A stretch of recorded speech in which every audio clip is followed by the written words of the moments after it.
por esse momento de culto. Eu quero convidá-los nessa noite a abrir comigo a Bíblia, lá no primeiro livro de Samuel. Queria saber se nós temos um microfone sem fio hoje à noite, já que vocês me acostumaram. Tem, Neto? Enquanto o Neto vem, eu não falei do Henrique e da Analia. Fiquem de pé aí, Henrique e Analia, por favor. Eles estão frequentando aqui, então, por favor, casal abençoado aí. Johnny e Cíntia são seus aí. Podem abraçá-los, tá? Deus abençoe vocês. Muito bem-vindos, queridos. Bom demais tê-los aqui. Primeiro livro de Samuel, capítulo de número 17. Obrigado. Primeiro livro de Samuel, deixa eu abrir aqui no iPad, capítulo de número 17. Convido a igreja para que se coloque de pé. Nós vamos ler a partir do versículo 31. Primeiro livro de Samuel, capítulo 17, a partir do versículo de número 31. Todos encontraram? Amém? Amém mesmo? Louvado seja Deus. Então, primeiro livro de Samuel, capítulo 17. Deixa eu tirar a última chave aqui, porque eu não gosto nada no bolso. Vamos lá. Ouça com atenção, assim diz a palavra de Deus. Ouvidas as palavras que Davi falara, anunciaram-nas a Saul, que mandou chamá-lo. Davi disse a Saul: não desfaleça o coração de ninguém por causa dele. Teu servo irá e pelejará contra o filisteu. Porém Saul disse a Davi: contra o filisteu não poderás ir para pelejar com ele, pois tu és ainda moço e ele guerreiro desde a sua mocidade. Respondeu Davi a Saul: teu servo apacentava as ovelhas de seu pai quando veio um leão ou um urso e tomou um cordeiro do rebanho. Eu saí após ele e o feri, e livrei o cordeiro de sua boca. Levantando-se ele contra mim, agarrei-o pela barba e o feri e o matei. O teu servo matou tanto o leão como o urso. Este incircunciso filisteu será como um deles, porquanto afrontou os exércitos do Deus vivo. Disse mais Davi: o Senhor me livrou das garras do leão e das do urso. Ele me livrará das mãos deste filisteu. Então disse Saul a Davi: vai-te, e o Senhor seja contigo. Saul vestiu a Davi da sua armadura e lhe pôs sobre a cabeça um capacete de bronze e o vestiu de uma couraça. Davi cingiu a espada sobre a armadura e experimentou andar, pois jamais a havia usado. Então disse Davi a Saul: não posso andar com isso, pois nunca o usei. E Davi tirou aquilo de sobre si, tomou o seu cajado na mão e escolheu para si 5 pedras lisas do ribeiro e as pôs no alforje de pastor, que trazia a saber no surrão, e lançando mão da sua funda, foi-se chegando ao filisteu. Oremos a Deus. Pai, exalta o nome de Jesus Cristo, teu Filho amado, nessa mensagem. Ele que é o Cordeiro de Deus, a raiz de Davi. Muito obrigado pela vida desse precioso servo do Senhor que foi Davi, gente como a gente, angustiado muitas vezes como nós, passando por conflitos existenciais tantas vezes como os nossos, experimentando grandes conquistas na vida, como o Senhor muitas vezes nos dá, mas também tocando poços profundos, Deus ó Pai, como a maioria dos seres humanos enfrentam. Um homem pequeno, comum e corrente, levantado pelo Senhor, que, ó Deus, simbolizou o Cristo. Um homem humano que veio nos mostrar na sua vida que o Senhor, Deus, na pessoa do Filho, se tornaria homem, sem deixar de ser Deus, para nos resgatar, para nos salvar, para nos arrebatar da morte e nos dar vida eterna. Grande Deus, nessa hora eu quero te pedir que o Senhor abençoe o coração de cada cristão que aqui está, daqueles que ainda o Senhor tornará em crentes. Que essas pessoas que têm enfrentado grandes lutas em sua vida sejam sustentadas pelo Senhor, sejam animadas por Ti e creiam no maior dos vencedores, que é Jesus, que derrotou o gigante da morte e do pecado para que nós tivéssemos vida eterna, paz e alegria na Tua presença. Senhor, dá-nos vitória nesta noite, nós confiamos no Senhor. Fala o nosso coração. Nós te pedimos, Deus, exalta o nome de Cristo, em nome de Jesus, para a glória de Jesus. Amém. Amém. Assentai-vos, irmãos.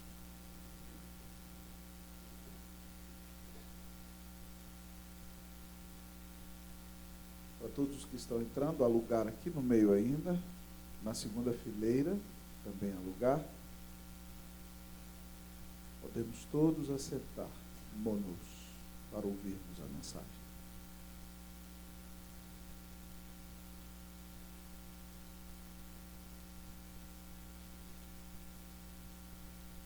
Não são as grandes revoluções, nem as grandes revoltas que abrem caminhos para novas possibilidades e o raiar de um novo dia.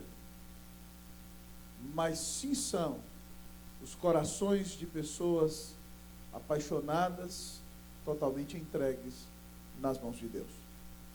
Essa frase foi dita pelo poeta russo Boris Pasternak, para nos mostrar, amados irmãos, que Deus usa corações de gente simples, de gente humilde, apaixonada, para alcançar grandes conquistas na vida, para a glória e honra do nome de Jesus. Nesse texto, nós encontramos o povo de Israel lá no vale de Elá. Saul pecou contra o seu Deus. Maior homem de Israel, seu rei, que deveria liderar a batalha. Estão os filisteus numa montanha de um lado e os judeus do outro lado. E eles se levantam todo dia de manhã, naquele vale, e tomam seus escudos e suas lanças e suas espadas e formam fileiras de batalha. E os judeus gritam de cá, ah! E os filisteus de lá, ah! E no primeiro dia de batalha, sai da linha dos filisteus um homem de 3,20 metros, cuja armadura pesa 90 quilos, e a ponta da sua lança, só a ponta, pesa 11 quilos. Um gigante de 3,20 metros. Golias. Para que tanta morte? Façamos o seguinte: mandem um judeu para me enfrentar.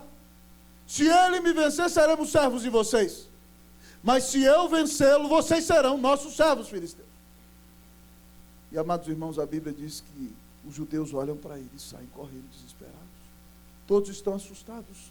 Saul, que é o rei ungido por Deus, o homem mais alto de Israel, ele não tem 3,20 metros, mas a Bíblia diz que ele destaca, ele era mais alto e mais bonito e mais forte que toda a maioria.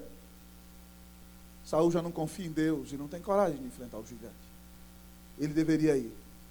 E aí, irmãos, fica aquela cena todo dia de manhã, eles se levantam, formam as fileiras dos judeus, formam as fileiras dos filisteus, e eles batem, ah! E gritam, os filisteus gritam de lá, e sai Golias, e ofende o povo de Israel, de manhã e à tarde, 2 vezes por dia. E isso chegou a 40 dias, 40 dias de humilhação, 40 dias de insulto, 40 dias de vergonha. E não há um homem em Israel que creia em Deus, que tenha coragem em dias de crise para derrotar aquele gigante que afronta o Senhor, que afronta o seu povo, que afronta os exércitos do Deus vivo.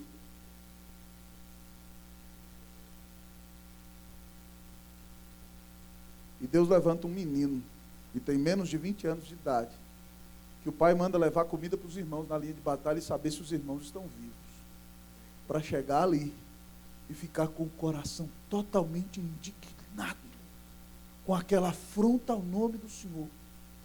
E esse menino, quando chega ali visitando os seus irmãos, fala: quem é este incircunciso para afrontar o exército dos Deus vivos? O que o coração desse menino tem de diferente? Esse menino foi isolado do mundo, desprezado pelo pai, pelos irmãos, cresceu nos campos da vida, defendendo suas pobres e pequenas ovelhas de ursos e leões. E nos grandes campos da solidão da existência, ele aprendeu a conhecer a Deus, a estar com Deus, a ver a grandeza do seu Deus na criação. E quando ele chega ali, então, não envenenado pelo poder da política humana, ele olha para aquele gigante e não vê o seu tamanho. Ele diz: quem é este circunciso para afrontar o exército do Deus vivo? Eliabe, irmão mais velho de Davi, alto, elegante, boa pinta, o cara pintado por sucesso, indignado, porque ele não é capaz de fazer nada, e seu irmãozinho mais novo, o oitavo, está se levantando dele e falou assim: você é um perverso, você só veio aqui para ver morte. E Davi falou: o que eu fiz? Fiz uma pergunta. E falou de novo. E a conversa, irmãos, chegou no ouvido de Saul. Um menino. E quando chega lá aquele menino de cabelos ruivos, imagina um rapazinho aí saindo da adolescência de cabelos ruivos, rosto cheio de sardas. Saul olha para ele: você é um menino. A Bíblia diz que ele era bonito, né? Menininho bonito, bonitinho. A ideia do texto é essa. Um menininho quase frágil, indefeso. E Deus usa aquele menino, irmão, para com uma pedra acabar com a vida daquele gigante. Talvez você veio aqui nessa noite e tenha enfrentado imensos problemas na sua vida. Talvez você tenha um gigante urrando na sua cabeça todos os dias. Talvez tenha um gigante gritando para o seu coração. Talvez você está enfrentando um grande problema de saúde e o seu gigante bate no peito: você não pode me enfrentar. Talvez você tenha uma crise de relacionamento que você já não aguenta mais. Talvez seu filho se tornou uma carga, mãe, e você está a ponto de dizer: eu prefiro que Deus leve do que sobreviver desse jeito. Talvez você está com um problema financeiro terrível acabado. Você fala: pastor, não dá mais. Tem dia que eu perco a esperança de viver. Ao olhar para a vida desse menino que derrubou o gigante, hoje Deus vai ensinar para você como enfrentar os gigantes da vida. Como enfrentar os gigantes da vida. E a minha oração é que no nome de Jesus você veja o seu gigante fazendo assim, ó, BUM! Tombando. Em nome de Jesus. Para a glória de Jesus. Que atitude eu devo ter? O que fazer para enfrentar os grandes gigantes da vida? Em primeiro lugar, coragem. Primeira atitude, qual o primeiro requisito? Coragem. Vamos repetir? Coragem. Vira para o seu irmão: coragem. Então vamos ler aí. Versículo de número 31 e 32. Eu leio o 31, vocês o 32. Ouvidas essas palavras que Davi falara, anunciaram-nas a Saul, que mandou chamá-lo.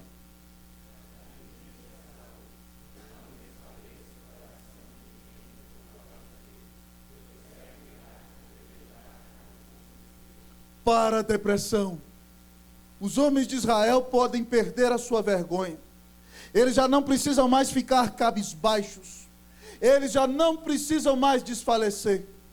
Aqui está um jovem menino com talvez 1,50 m aproximadamente, que vira para o alto rei e fala: Israel não precisa mais ter medo. Teu servo vai lutar contra o filisteu. Coragem. Aqui, irmãos, é a derrocada e a vergonha de Saul. Porque o grande rei, ungido pelo Senhor, alto, forte e bonito, não tem coragem. E um menino também ungido pelo Senhor, mas ninguém sabe. Bonito e abençoado, mas franzino e fraco, tem coragem e vai em nome do seu Deus derrubar aquele gigante. Como enfrentar os grandes gigantes da vida? Com coragem, irmãos. Da mesma maneira, Josué, eu preguei para vocês um mês sobre Josué. Josué tem que enfrentar o gigante de destruir 31 nações e deixar assentado numa terra mais de 2,5 milhões de pessoas. No Brasil, o governo fazendo um monte de coisa errada, não consegue botar o sem terra no lugar. Imagine um homem botar 2,5 milhões de pessoas assentados com terra e lugar para viver. E Deus diz para Josué no capítulo 1, versículo 9: não te mandei eu ser forte e corajoso, porque o Senhor teu Deus é contigo por onde quer que andares. O povo de Deus não pode ser um povo desanimado. Um povo de Deus não pode ser um povo cabisbaixo. O povo de Deus não pode ser um povo amedrontado. O povo de Deus tem que ser um povo que tem coragem. Principalmente, amados irmãos, nos dias difíceis que essa nação enfrenta. Nós devemos ser um povo com coragem, porque sabemos o tamanho do Deus a quem servimos. Lembre-se lá de Isaías: a nação está perdida, tudo está destruído, morreu o rei Uzias, Deus aparece para ele no trono, ele se sente pecador, vem o anjo com a brasa, coloca na boca e ele é perdoado. Deus pergunta: a quem enviarei? E quem há de ir por nós? O que Isaías responde? eis-me aqui, envia-me a mim. Você tem coragem para ser usado nas mãos do Senhor? Você está disposto a se entregar totalmente nas mãos de Deus? Pouco antes da minha esposa engravidar, agora já pela 4ª vez, a gente conversava e ela me disse: meu bem, como ter filhos num país como esse? Um governo que está tomando prerrogativas que não tem direito, querendo entrar dentro das nossas casas e educar nossos filhos sem ter as ferramentas corretas para isso. Eivado de ideologias antibíblicas e pecaminosas que querem fazer a família ser destruída e afastar a nação de todos aqueles princípios de Deus ou de tudo aquilo que se chama do nome do Senhor. Como é que nós vamos criar filhos numa nação como essa? Como é quando você liga a televisão, apoiado pelo poder público, homens querem se chamar mulheres e mulheres homens, e todo mundo aplaude, e você se sente sozinho, você se sente agredido. Daqui a pouco você vai se sentir alguém que está fazendo alguma coisa errada, por ter um relacionamento com uma mulher sendo homem, ou uma mulher ter um relacionamento com um homem. O que eu preciso para enfrentar dias como esses? Coragem. O povo de Deus não é um povo amedrontado. Num país onde a oposição política não existe direito, porque é tudo meio misturado, as coisas são complicadas. E quem se opõe aos erros no Brasil hoje é o povo de Deus. Você precisa ter coragem, meu irmão, para enfrentar as lutas do seu tempo. Você tem que entender que o seu Deus é maior do que tudo e do que todos. Você tem que saber que seu Deus é maior do que Golias. Você tem que saber que o seu Deus é o soberano dos reis da terra, que nada foge ao seu controle, e Ele te constituiu nesse tempo. Talvez você está como Elias, dizendo: oh Deus, mataram os teus profetas, queimaram os teus altares, deixaram a tua lei, querem tirar minha vida, eu fiquei só. E Deus diz para você, Elias: há 7.000 que não dobraram os joelhos diante de Baal. Coragem, Elias. Você não está sozinho. Um com Deus é maioria. Você tem um grande Deus. Pare de ser um amedrontado. Pare de ser tímido. Deixe essa atitude depressiva de lado. O seu Deus está no controle, e Ele é maior do que tudo e do que todos. Coragem. Você está disposto a ser usado nas mãos do Senhor? Me lembro, irmãos, da frase do pregador, pastor açougueiro de Londres, Henry Varley, pregando no Hyde Park. E lá está Moody, o homem que foi mais usado para ganhar almas no século XIX, um sapateiro, iletrado, mas ganhou provavelmente mais ou menos 1 milhão de almas para Cristo Jesus. E lá está Varley pregando: o mundo está para ver o que Deus pode fazer através de um homem totalmente entregue em suas mãos. O mundo está para ver o que Deus pode fazer em, com e através de um homem totalmente entregue em suas mãos. Mude ali ouvindo o sermão, bateu no peito e disse: eu sou esse homem. O Brasil precisa ver. Nossa capital precisa ver. A igreja precisa ver o que Deus pode fazer através de homens e mulheres totalmente entregues em suas mãos. Há homens assim aqui nessa noite? Há mulheres assim nessa noite? Coragem, irmão. Seu Deus é maior do que tudo. Deixe o medo de lado. Nós não somos um povo que retrocede, um povo amedrontado. Nós somos um povo corajoso, porque o nosso Deus é soberano, Ele está no controle de tudo. Nós já sabemos o final da história, que termina em glória. Nós não vamos viver como um povo perdedor.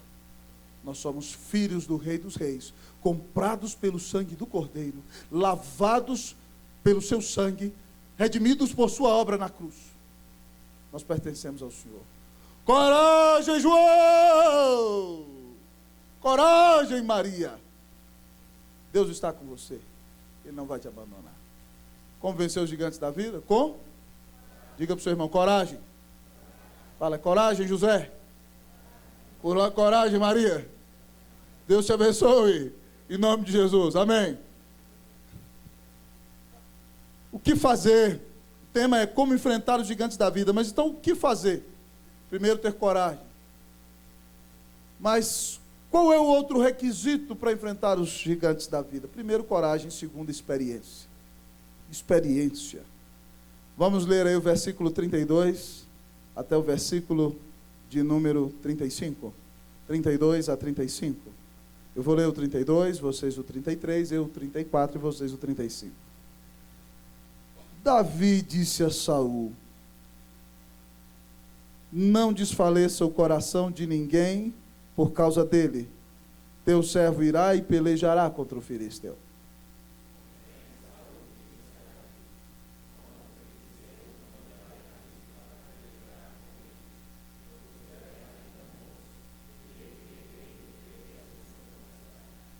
Respondeu Davi a Saul: teu servo apacentava as ovelhas de seu pai.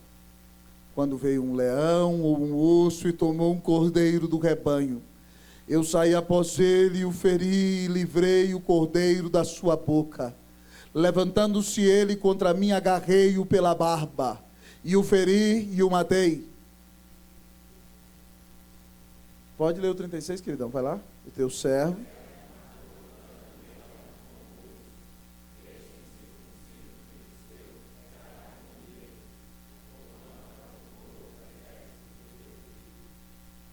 Você é um menino. Você é um menino. Você ainda não saiu do cueiro. Não saiu da fralda. Você ainda está cheirando aquele cheiro ruinzinho de criança ainda. Quem é você? Você é um moço, é um menino, é uma criança. E esse homem é guerreiro desde a juventude dele. Ah, meu irmão, se Davi fosse como a maioria dos crentes dos dias de hoje, ele ia dizer, é verdade, eu não dou conta não, eu estou indo embora. Irmãos, quando eu estava no seminário, tinha um professor que ele era muito exigente. Eu não vou falar o nome dele aqui não, porque a gente não pode falar, ainda está saindo na câmera, tá? Mas era o nome dele, o apelido era Malvadeza. A gente era apelido de aluno, só para você ter ideia.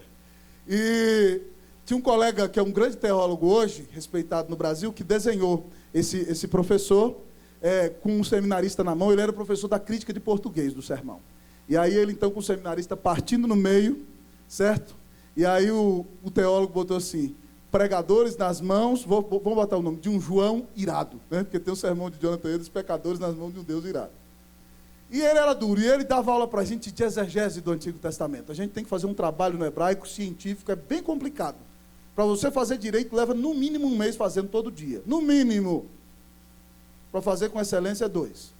E aí o negócio é o seguinte, ele chegou no primeiro dia de aula, e ele virou para os alunos todos e falou assim, vocês podem desistir, vocês não vão passar na minha matéria, vocês não têm capacidade, eu sou exigente, hebraico não é fácil, não é brincadeira, se vocês não acreditam, se não dá, vocês são fracos mesmo, pode levantar ou vai embora daqui, que vocês não passam comigo não.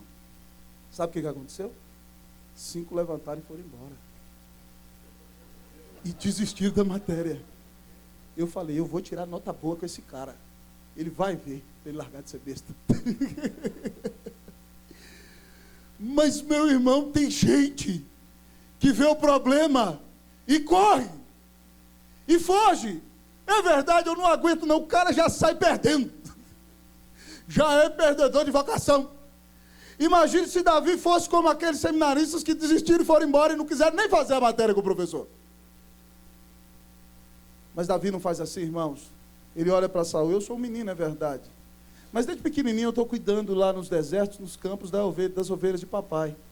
Eu sou pequeno, mas um dia veio um leão e outro dia veio um urso. E eles agarraram uma das ovelhas que estão debaixo da minha responsabilidade e saíram vociferando com força.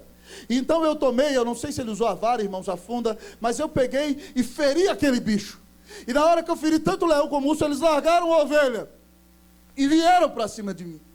E quando eles vieram para cima de mim, ambos grandes, eu agarrei pela barba. Eu não sei se ele tinha uma faca ali por baixo, mas eu agarrei pela barba e eu os feri, eu os cortei, eu os matei, eu acabei com eles.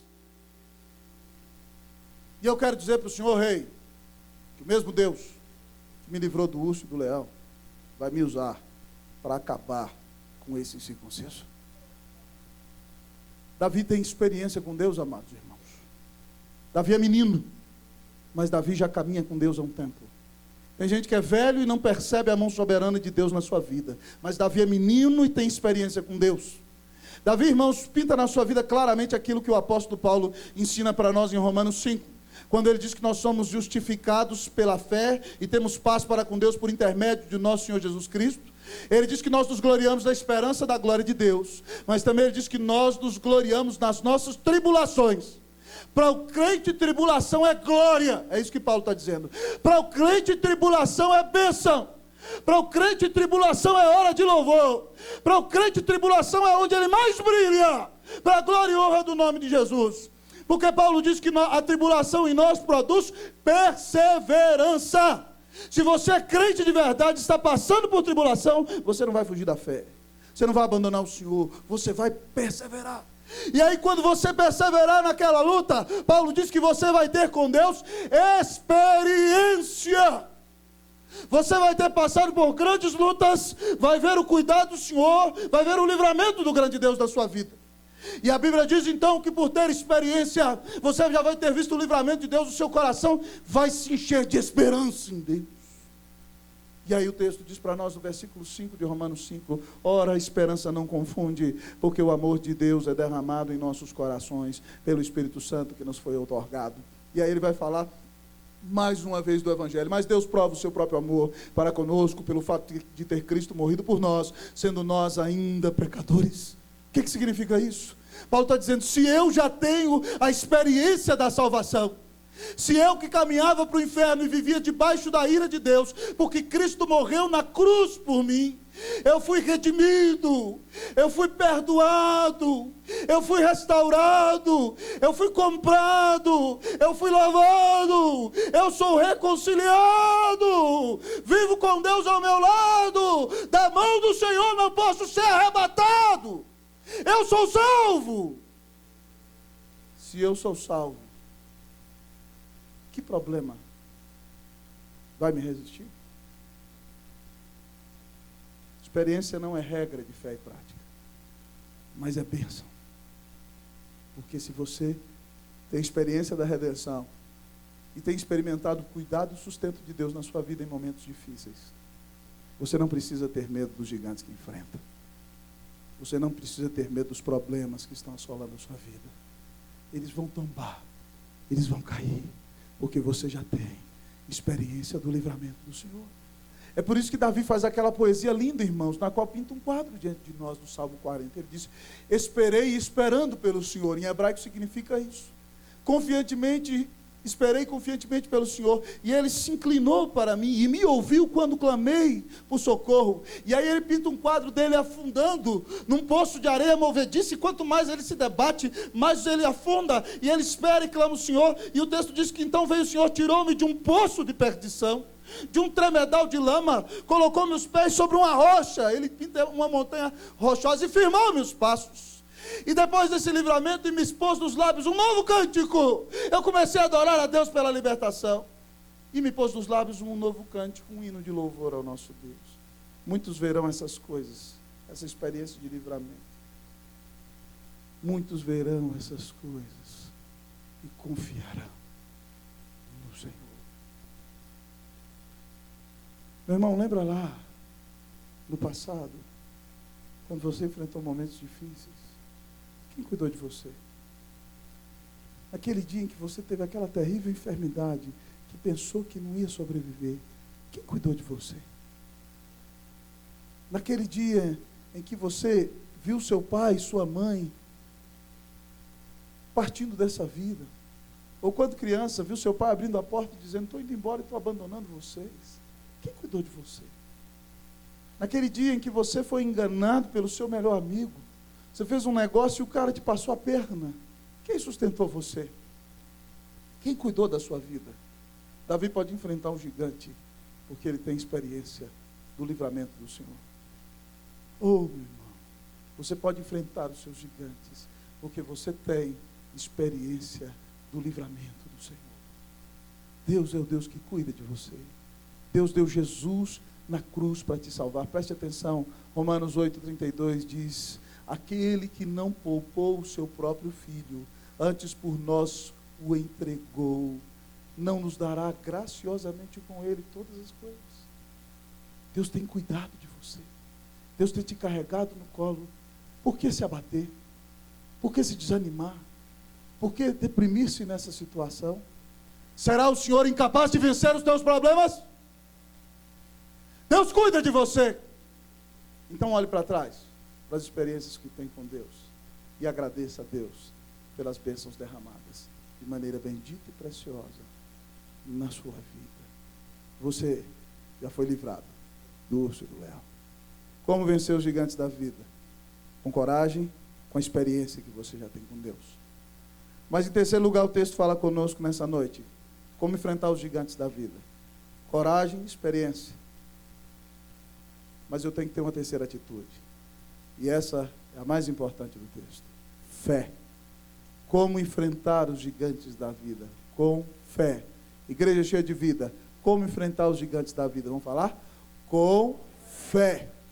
Versículo de número 37. Você vai ler comigo? Vamos lá? 1, 2, 3.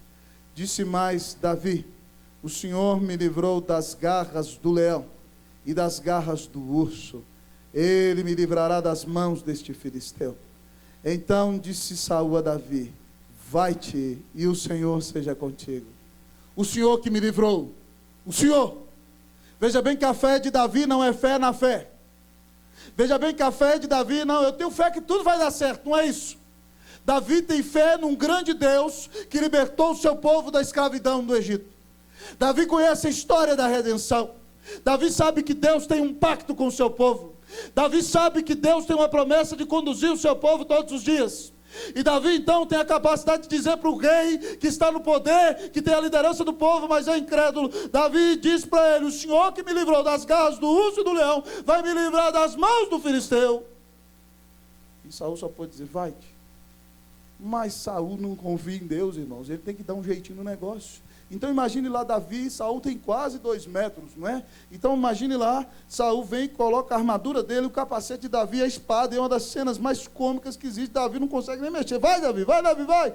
Vai, se Davi vai enfrentar Golias com aquele negócio, já era. E a fé de Davi, amados irmãos, é uma fé autêntica. Porque ele não precisa se disfarçar de Saul para enfrentar o gigante. Ele vira para o rei, que era o seu rei, que ele admirava, que era o grande campeão da sua nação, e ele diz para o seu rei: rei, obrigado pela sua armadura, mas eu não sei andar com isso, eu não preciso disso, eu vou na fé, eu vou com Deus, vou usar o que eu tenho costume. E aí, irmãos, a Bíblia diz que ele lançou mão de 5 pedras lisas do ribeiro, botou no alforje, botou no surrão e partiu para a briga. Porque Davi não precisa da armadura de Saul. Davi não precisa de dar uma mãozinha para Deus. Davi crê que o Senhor é soberano, que o Senhor tem todo o poder, que o Senhor está no controle de tudo, e por isso ele pode partir para cima dos seus gigantes, sem subterfúgios, sem jeitinhos, sem estratégias políticas humanas, mas dependendo do poder do Espírito Santo. Davi é um homem que crê na grandeza do seu Deus, amados irmãos. Amados irmãos, ele tanto crê na grandeza do seu Deus, que quando ele vai enfrentar o filisteu, a Bíblia conta para nós a história que o filisteu ficou perplexo. Vai o escudeiro na frente do filisteu, Davi pega as pedras 5 lisas do ribeiro, parte para cima do filisteu, vai correndo, e o filisteu olha para ele, um menino. O texto diz que ele tinha boa aparência, o filisteu despreza. E aí ele vai com o cajado na mão, e ele fala: quem sou eu? Sou eu por acaso um cachorro, um cão, para você vir me enfrentar com um pedaço de pau? Hoje eu vou dar a sua carne às aves e às feras dos campos. E amaldiçoou Davi com a sua voz de gigante, xingando todos os palavrões em nome de todos os deuses e demônios filisteus. E aí Davi, amados irmãos, olha para ele e diz assim: Golias, você vem contra mim com espada, com lança e com escudo, mas eu vou contra ti, gigante, em nome do Senhor dos Exércitos, a quem tens afrontado. E ele diz o seguinte: hoje eu vou te ferir e vou arrancar sua cabeça. e vou dar toda a carne dos filisteus para as bestas do campo. E todo o povo vai saber que há Deus em Israel, e que o Senhor é o Senhor da guerra, e Ele é que me dá o livramento. E Davi, com fé, irmãos, eu fico imaginando o que aconteceu naquele momento. Imagina a cara de Eliabe, de Abinadab e de Samar, os irmãos de Davi. Fala: meu Deus, meu irmão vai morrer, meu pai não vai aguentar. Eu fico imaginando todo o exército de Israel ali, Saul. Falo: meu Deus, esse menino é doido esse menino. E os filisteus lá: rapaz, esse povo de Israel não tem juízo, eles mandaram um menino matar a gente. Mas Davi crê, irmãos, crê no Senhor, crê na bondade do Senhor, crê no poder do Senhor, crê na graça do Senhor. Davi é uma expressão viva de que Hebreus 11:6 nos diz sobre fé em Jesus. De fato, sem fé é impossível agradar a Deus, porque é necessário que aquele que se aproxima de Deus creia que Ele existe e se torna o galardoador daqueles que o buscam. Se você quer agradar a Deus, você tem que crer que Jesus é o único mediador entre Deus e os homens. Você tem que crer que Ele morreu na cruz para pagar os seus pecados. Você tem que crer que o único caminho que leva a Deus é a fé em Cristo Jesus. Você tem que crer que a Bíblia diz que há somente 2 lugares após a morte, o céu e o inferno, e só entra no céu de Deus aquele que crê que Jesus Cristo é o Filho de Deus, que morreu na cruz para pagar os seus pecados, que o amou, que deu a vida por você, para te arrebatar do domínio do inferno, para te livrar do efeito do seu pecado, para te livrar de uma vida longe de Deus. Você tem que crer no poder do seu Senhor, no amor do Salvador de Jesus. Você tem que crer que Ele te ama e cuida de você. Senão você não vai. Você precisa crer na bondade de Deus, no poder de Deus, na graça de Deus, na bênção de Deus na sua vida. E, meus amados irmãos, eu me lembro, alguns anos atrás, que eu preguei esse texto no dia 10 de abril do ano de 2005, quando eu completei 26 anos naquele dia. Mas antes daquele dia, eu tinha um grande desafio.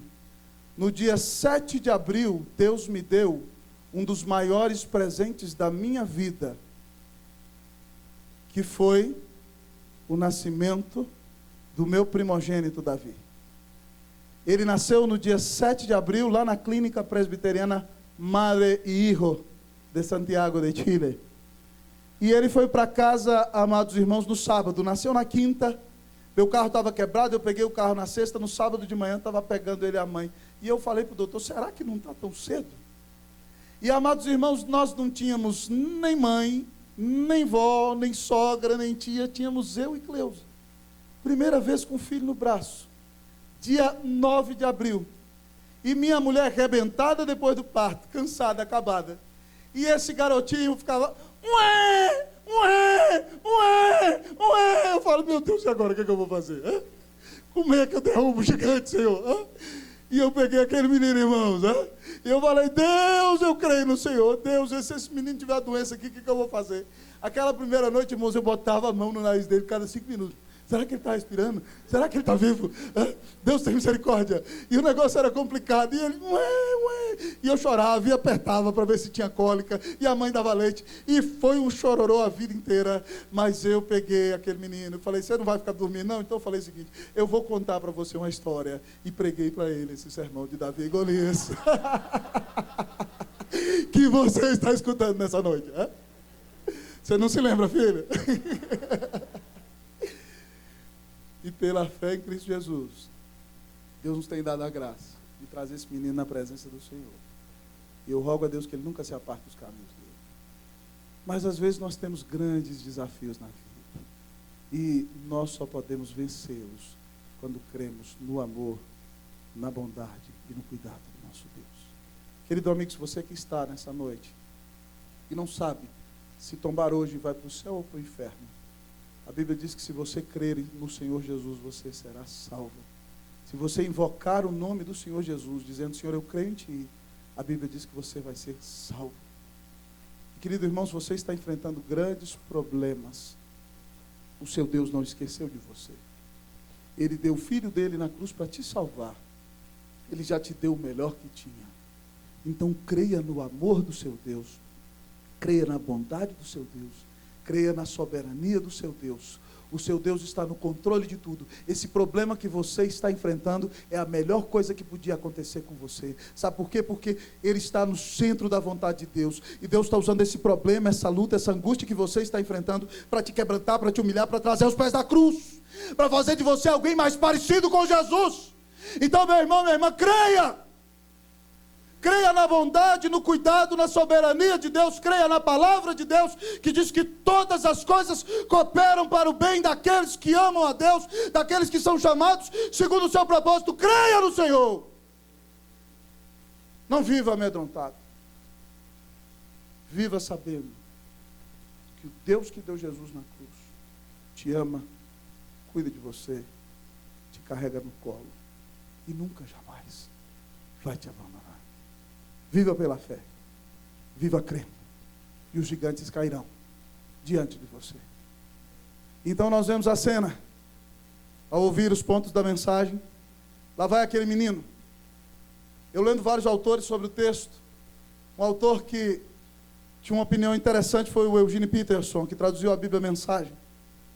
Ele disse que aquele dia a cena foi especial, um exército de um lado, do outro, todo mundo gritando, Golias se achando vencedor, Saul deprimido, e de repente um menino vai para a beira do ribeiro, e o texto não fala que ele está ajoelhado, mas ele tem que abaixar, e todo mundo pensa que ali Golias é o vencedor, mas o menino que se abaixa, que se humilha, que pedra 5 pedras lisas do ribeiro, é o menino que vai ser usado por Deus naquele dia, e ele então bota as pedras no surrão, e a Bíblia diz então que ele sai das suas fileiras, e parte para o filisteu, correndo, o filisteu zomba dele, e de repente então ele pega a sua pedra lisa, bota na sua funda e a pedra vai, irmãos, certeira na testa do filisteu, e ele de frente no chão. Davi corre, pega a espada e corta a cabeça dele. Os filisteus fogem, Israel,